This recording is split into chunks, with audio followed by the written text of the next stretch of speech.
अब लोग कहते गुरुजी आपने बताया कि सावन महीने के सोमवार की पंचमी के दिन दुर्वा का मुख इधर रखना।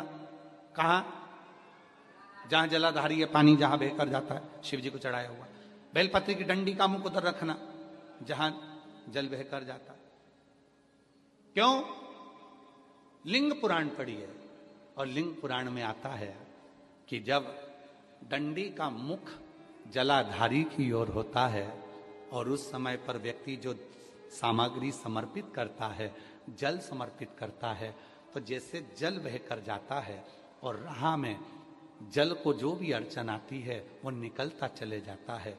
शिव जी के चढ़े हुए जल को जो मार्ग मिलता है, अगर डंडी का मुख जलाधारी की ओर कर कर हम जब जल या दूध चढ़ाते हैं तो हमारी जिंदगी के भी सारे रोग और दुख समाप्त होना प्रारंभ हो जाए। तरीके 33 वर्ष में 6 बार आई है सावन के सोमवार को नागपंचमी। पहली आई 96 में, दूसरी आई 99 में, तीसरी आई 12 में, 2012 में, फिर आई 2019 में, फिर आई 2023 में और बाबा की कृपा से अब आई 2026 में।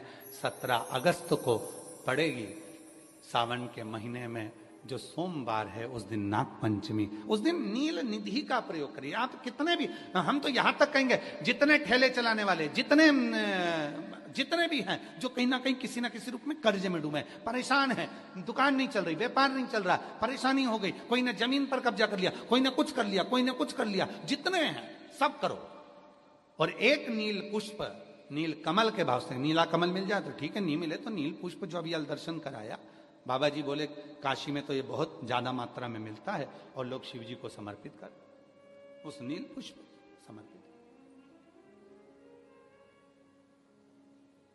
अगर भोले बाबा का सहारा न होता, अगर भोले बाबा का सहारा न होता तो दुनिया में कोई हमारा न होता, तो दुनिया में कोई हमारा न होता।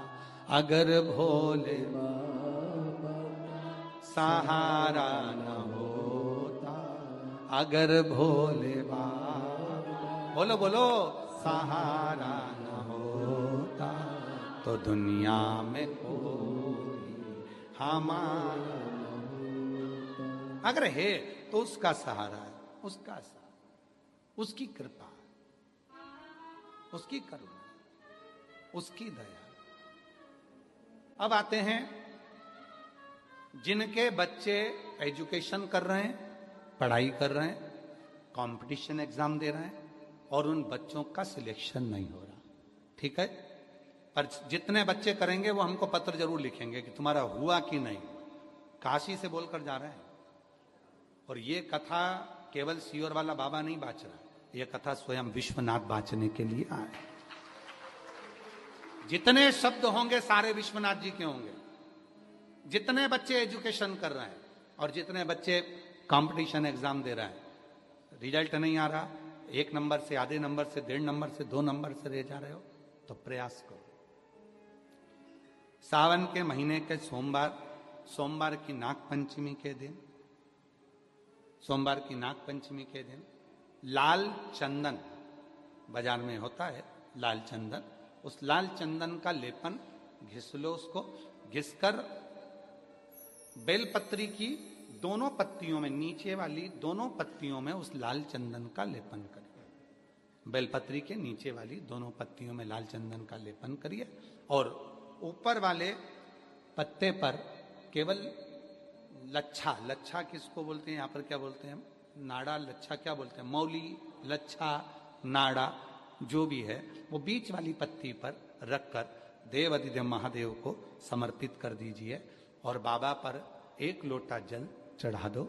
शिव जी से प्रार्थना कर कर बेलपत्री वहीं छोड़ो, लच्छा लेकर आ जाओ और अपने हाथ में या अपने कमरे में उसको संभाल कर रखो। जब तुम्हारा विल पावर कमजोर हो, जब तुम्हें लगे कि मुझे ये कंपटीशन एग्जाम निकालना है, उस समय पर भले एग्जाम में तुम्हें बांध कर नहीं जाने दें, पर उसके पहले तक भी तुम्हारे शरीर के पास में वो लच्छा होना चाहिए।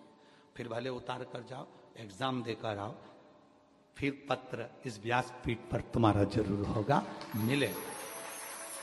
वो साधारण नहीं है। सावन के महीने के सोमवार को पड़ने वाली शिव नाग पंचमी को नील निधि पंचमी कहते हैं। उस नील निधि का मतलब है सारी सिद्धियां एक ही निधि में प्राप्त हो जाती है।